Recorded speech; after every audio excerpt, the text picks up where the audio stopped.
Bisnaga Kids. Atrás da Porta, de Ruth Rocha. A casa do Pedrinho era uma casa antiga, pregada à escola Dona Carlotinha de Araújo Sintra. Antigamente, quando a avó do Pedrinho estava viva, ela ocupava as duas casas, que eram uma só.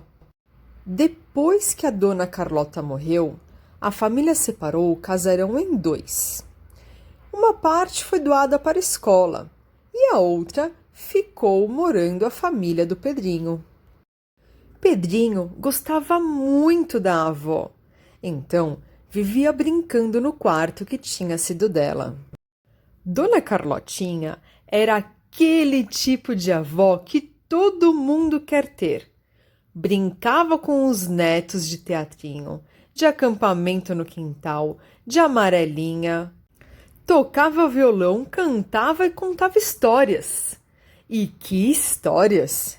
Dava a impressão que ela sabia todas as histórias do mundo.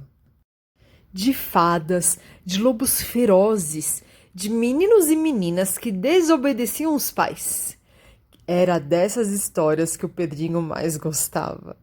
De reis, de piratas e de marinheiros.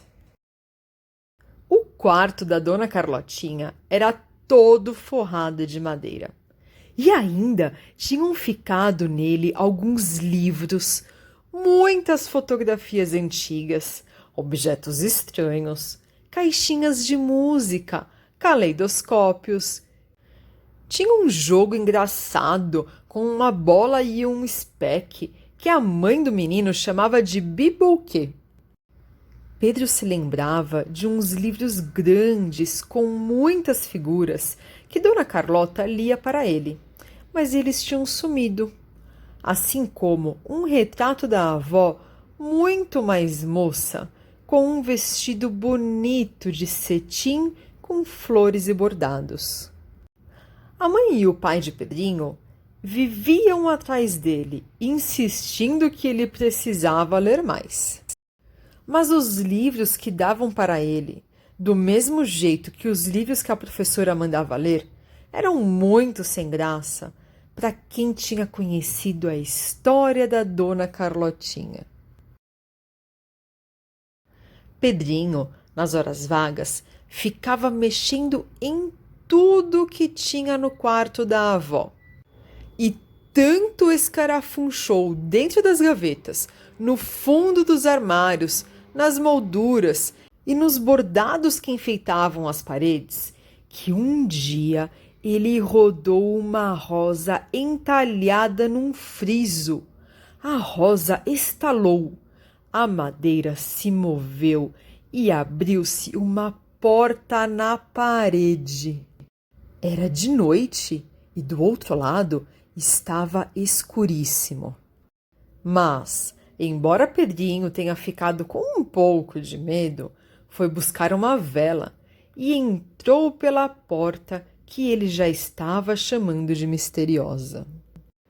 A luz da vela tremia muito e levou algum tempo para que o Pedrinho enxergasse o que estava lá dentro.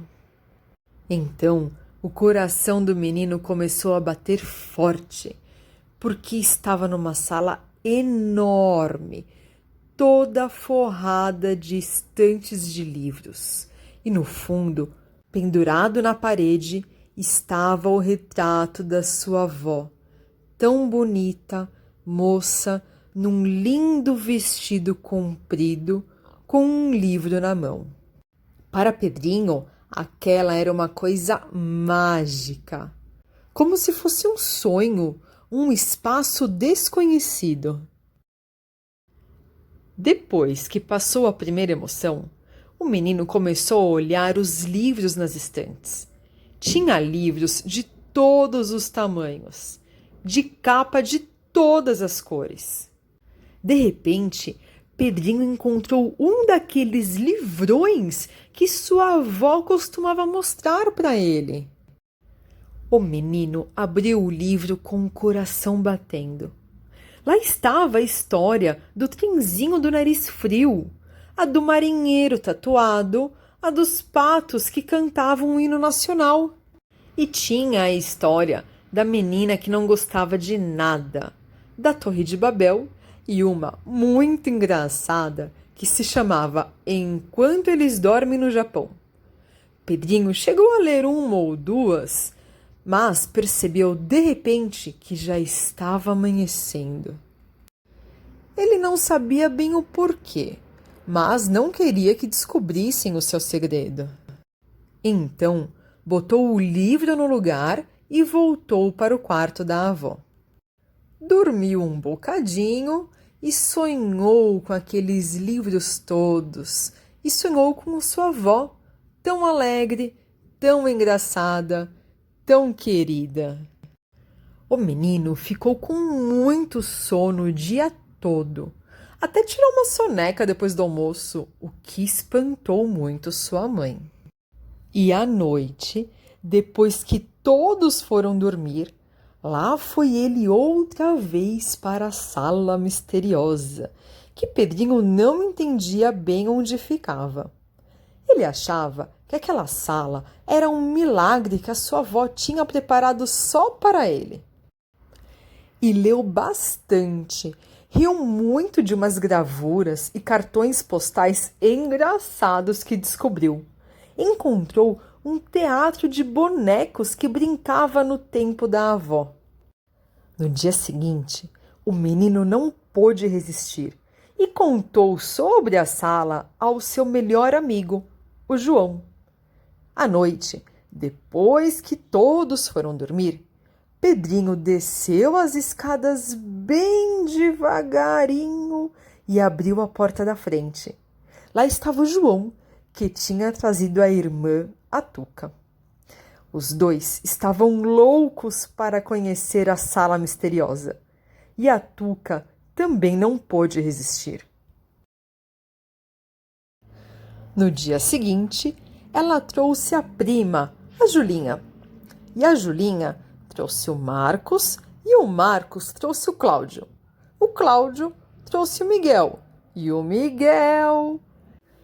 Cada um trazia sua própria vela para poder ver os livros, ler à vontade e brincar com as 1000 coisas interessantes que todos os dias eles iam descobrindo. Então aconteceu uma coisa engraçada. Começou a correr pela cidade um boato que a escola Dona Carlotinha de Araújo, Sintra, estava cheia de fantasmas. As pessoas juravam umas para as outras que tinham visto luzes. Luzes que andavam atrás das janelas. Luzes que tremiam. O vigia, seu Virgulino, que na verdade dormia a noite inteira, jurava que eram mentiras. Onde é que já se viu? Mas muitas pessoas afirmavam que tinham visto pessoalmente as tais luzes. Dona Gertrudes Afonseca e Silva, que morava do outro lado da praça e ficava vigiando na janela a noite toda, confirmava: "São fantasmas, sim, senhor! Já vi cada sombra enorme lá dentro. Cruz credo!" E o seu Benício de Carvalho Pinto, que sofria de insônia, andava pela cidade a noite toda, confirmava: "Fantasmas dos bons! Eu é que não passo mais pela pracinha." Os pais do Pedrinho, Dona Joana e seu Antônio, ouviram falar dos tais fantasmas, mas como eles não acreditavam nessas coisas, não ligaram muito.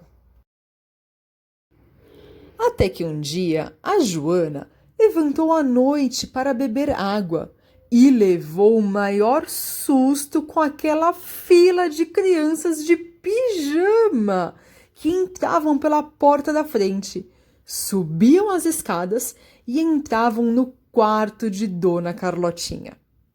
Então ela chamou o Antônio e os dois foram atrás da criançada. atravessaram o quarto e entraram pela porta secreta. Uma porção de crianças estavam sentadas às mesas, deitadas nos tapetes, recostadas nas poltronas, com as suas pequenas velas acesas, lendo. Ora essa! O Antônio exclamou. Que ótima surpresa! Essa criançada toda lendo! Mas Joana não estava entendendo.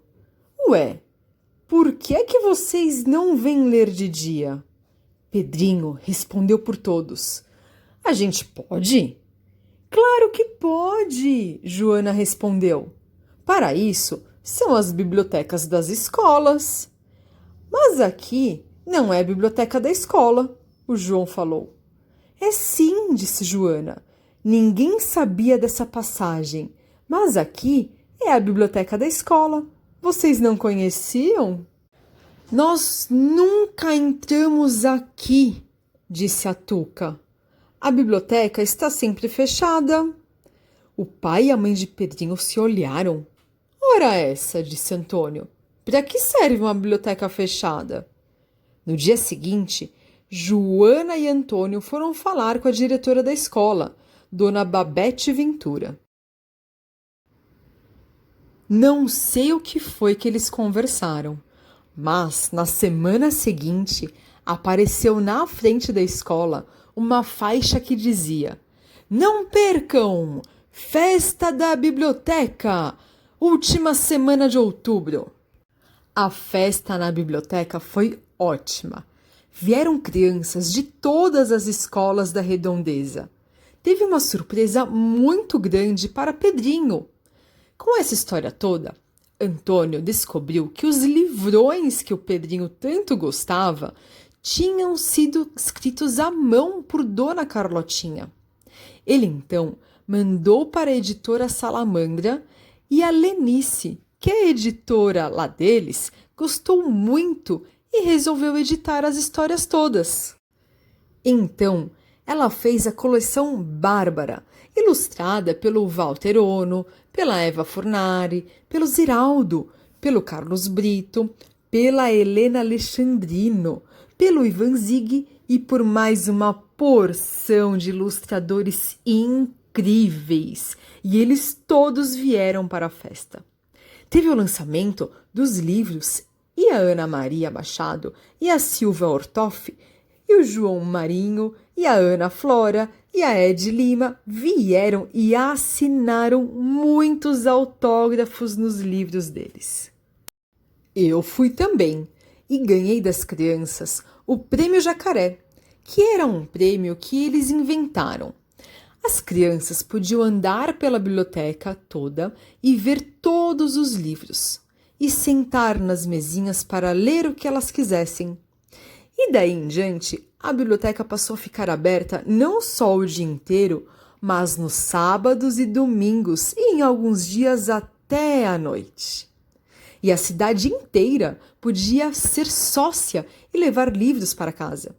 E teve até uma porção de pessoas que deram mais livros para a biblioteca, todos ótimos, que ninguém ia dar livros porcaria para uma biblioteca tão boa. E até tiveram que ocupar outra sala da escola para os livros todos caberem. E agora, quando o Pedrinho fica com muita saudade da vovó, ele vai até a biblioteca e fica lendo os livros dela.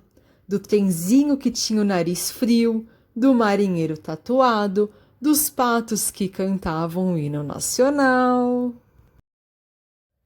Fim! Esta história foi lida pelos Bisnagas Kids. Galerinha, e não esqueça de se inscrever no canal e deixar o seu joinha. Até a próxima!